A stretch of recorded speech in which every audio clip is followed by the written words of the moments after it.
Taste the Daily. திண்டுக்கல்லில் 13 வயது சிறுவனுக்கு பாலியல் தொல்லை அளித்த 57 வயது முதியவருக்கு 20 ஆண்டுகள் சிறை தண்டனை விதித்து நீதிமன்றம் தீர்ப்பளித்துள்ளது. கடந்த 2023ஆம் ஆண்டு சுந்தர்ராஜன் என்பவர் மீது பதியப்பட்ட போக்சோ வழக்கு விசாரணை திண்டுக்கல் சிறப்பு போக்சோ நீதிமன்றத்தில் நடைபெற்று வந்தது. இந்த நிலையில் குற்றவாளி சுந்தர்ராஜனுக்கு 20 ஆண்டுகள் சிறை தண்டனையும் 50,000 ரூபாய் அபராதமும் விதித்து நீதிமன்றம் தீர்ப்பளித்தது. திறனற்ற திமுக ஆட்சியில் சிறுவர்களுக்கும் பாதுகாப்பில்லாத அவல நிலை ஏற்பட்டுள்ளதாக பொதுமக்கள் குற்றம் சாட்டியுள்ளனர். சேலம் மாவட்டம் ஏற்காடு சட்டமன்ற தொகுதிக்குட்பட்ட அயோத்தியாபட்டினம் பேரூராட்சியில் கான்கிரீட் சாலை மற்றும் கழிவுநீர் கால்வாய் அமைக்கும் பணிக்கு அதிமுக சட்டமன்ற உறுப்பினர் பூமி பூஜை செய்தார். அயோத்தியாபட்டினம் பேரூராட்சியில் சட்டமன்ற உறுப்பினர் தொகுதி மேம்பாட்டு நிதியிலிருந்து 28,60,000 ரூபாய் மதிப்பில் கான்கிரீட் சாலை மற்றும் கழிவுநீர் கால்வாய் அமைக்கும் பணிகளை அதிமுக சட்டமன்ற உறுப்பினர் சித்ரா குணசேகரன் பூமி பூஜையில் பங்கேற்று தொடங்கி வைத்தார். இந்த நிகழ்ச்சியில் மாநில அண்ணா தொழிற்சங்க துணை செயலாளர் பொன் தனபாலன் உள்ளிட்ட கழக நிர்வாகிகள் பலர் கலந்து கொண்டனர். கடலூர் மாவட்டம் ஸ்ரீமுஷ்ணத்தில் தனது சாவுக்கு வேளாண்மை உதவி இயக்குநர்தான் காரணம் என கூறி உதவி வேளாண்மை அலுவலர் தரையில் அமர்ந்து தர்ணாவில் ஈடுபட்டார். ஸ்ரீமுஷ்ணம் வட்டார வேளாண்மை விரிவாக்க மையத்தில் உதவி வேளாண்மை அலுவலராக முத்து சரவணன் என்பவர் பணியாற்றி வருகிறார்.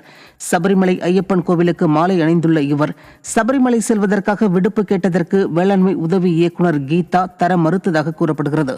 இதனால் வேதனையடைந்த முத்து சரவணன் வட்டார வேளாண்மை விரிவாக்க மையத்தின் வாசலில் அமர்ந்து தர்ணாவில் ஈடுபட்டது பரபரப்பை ஏற்படுத்தியது. தஞ்சை மாவட்டம் பொன்னாப்பூர் கீழ்ப்பாதி கிராமத்தில் வடிகால் வாய்க்கால்கள் தூர்வாரப்படாததால் நூற்றுக்கணக்கான ஏக்கர் நெற்பயிர்கள் நீரில் மூழ்கி பாதிக்கப்பட்டுள்ளது. கடந்த வாரம் பெய்த மழையால் பொன்னூர் ஏரி நிரம்பி வயல்களுக்குள் தண்ணீர் புகுந்து இன்னும் வடியாமல் தேங்கி நிற்கின்றது.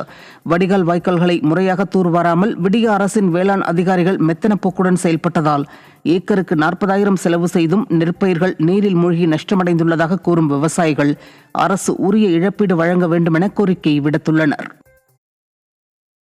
முன்னாடி பெஞ்ச மழையில ஏரி நொம்பி வாரி வழியால தண்ணி வடியாததுக்கு காரணம் என்னன்னா வாரி தூர்வாரதுனால விவசாய நிலங்குள்ள போய் 100 ஏக்கருக்கு மேல பயிர் ஃபுல்லா அழிவு போயிட்டு 20 நாள் பயிர் ஏக்கருக்கு 40,000 ரூபாய்க்கு மேல செலவு பண்ணிருக்கோம். 20 நாள் பயிர் அழிவு போயிட்டு இதுக்கப்புறம் இந்த எங்க ஊர் விவசாயிகளை காப்பாற்றவே முடியாது. ஏக்கருக்கு 40,000 எங்களுக்கு வேற தொழிலும் கிடையாது, விவசாயம் மட்டும்தான் எங்களோட தொழில். இதை அரசாங்கம் உடனே அதிகாரிகள் அனுப்பி எங்க விவசாயிகளை பார்வையிட்டு உரிய நிவாரணம் எங்க கிராம பகுதி விவசாயிகளுக்கு உடனே பெற்று தரணும்.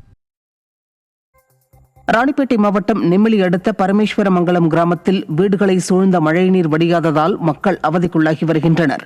அம்பேத்கர் நகர் பகுதியில் மழைநீர் வடியாமல் உள்ளதால் துர்நாற்றம் வீசுவதுடன் கொசு தொல்லையும் அதிகரித்துள்ளது. இதனால் குழந்தைகளுடன் நாள்தோறும் இன்னல்களை சந்திப்பதாக கூறும் அப்பகுதி மக்கள் அங்குள்ள கால்வாயில் உள்ள ஆக்கிரமிப்புகளை அகற்றுமாறு பலமுறை கூறியும் நிர்வாகத்திறனற்ற ஸ்டாலின் அரசின் அதிகாரிகள் எந்த நடவடிக்கையும் எடுக்காததால் வேதனையில் வாடுவதாக ஆதங்கம் தெரிவித்தனர். அம்பேத்கர் நகர் இது தண்ணி தேவைன்னா அது போகிறதுக்கு வையே இன்னும் யாருமே நடவடிக்கை எடுக்கல. நாங்களும் யார்கிட்டையும் எங்கள் கஷ்டத்தை சொல்லி பார்த்துட்டோம். இந்த ஒரு வாரமாக எங்களால் சாப்பிட முடியல, இந்த கொசு தொல்லை தாங்க முடியல, ஒரே நாற்று அடிக்குது, ஒரு பச்சை தண்ணிக்கு வை இல்லை எங்களுக்கு. விருதுநகர் மாவட்டம் திருச்சூழி அருகே சாலை வசதி, கழிவுநீர் கால்வாய் உள்ளிட்ட அடிப்படை வசதிகளை ஏற்படுத்தி தர பொதுமக்கள் கோரிக்கை விடுத்துள்ளனர். மண்டபசாலை பவித்ரா கிரண் நகரில் 100க்கும் மேற்பட்ட குடியிருப்புகள் உள்ள நிலையில் சேரும் சகதியும் நிறைந்த சாலைகளை பயன்படுத்த முடியாமல் பொதுமக்கள் அவதியடைந்து வருகின்றனர். முறையான கழிவுநீர் கால்வாய் வசதியும் இல்லாததால் மழைநீர் தேங்கி துர்நாற்றம் வீசுவதோடு கொசுக்களின் உற்பத்தி பெருகி நோய் தொற்றும் அபாயம் ஏற்பட்டுள்ளதாக பொதுமக்கள் வேதனை தெரிவித்தனர். சேலம் மாவட்டம் எடப்பாடி அருகே சரபங்கா நதியில் ஏற்பட்ட வெள்ளப்பெருக்கால் வயல்களில் தண்ணீர் புகுந்து கரும்பு மற்றும் நெற்பயிர்கள் சேதமடைந்துள்ளதாக விவசாயிகள் வேதனை தெரிவிக்கின்றனர். எடப்பாடி கொங்கனாபுரம் அருகே கொல்லப்பட்டி ஏரி கரை உடைந்து விவசாய நிலங்களில் வெள்ள நீர் புகுந்து சேதமடைந்தது. கண்ணந்தேரி அருகே சாலையில் வெள்ள நீர் வெளியேறியதால் வாகன ஓட்டிகள் அவதிக்குள்ளாகினர்.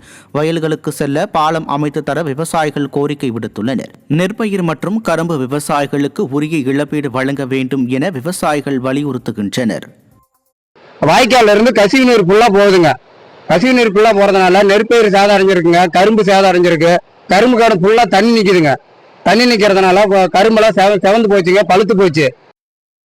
செங்கல்பட்டு மாவட்டம் திருக்கழுக்குன்றம் அருகே தடுப்பு சுவர் மீது இருசக்கர வாகனம் மோதியதில் ஒருவர் படுகாயமடைந்துள்ளார். திருக்கழுக்குன்றத்தில் இருந்து கல்பாக்கம் நோக்கி சென்ற இருசக்கர வாகனம் கட்டுப்பாட்டை இழந்து தடுப்பு சுவர் மீது மோதி விபத்துக்குள்ளானது. இதில் இருசக்கர வாகனத்தில் சென்ற நபர் படுகாயமடைந்தார். காலதாமதமாக வந்த ஆம்புலன்ஸ் படுகாயம் அடைந்தவரை மீட்டு செங்கல்பட்டு அரசு மருத்துவமனைக்கு அழைத்து சென்றனர். இந்த புறவழி சாலையில் அடிக்கடி விபத்து ஏற்படுவதாகவும் காவல்துறை உரிய பாதுகாப்பு நடவடிக்கை எடுக்குமாறு பொதுமக்கள் வலியுறுத்தியுள்ளனர்.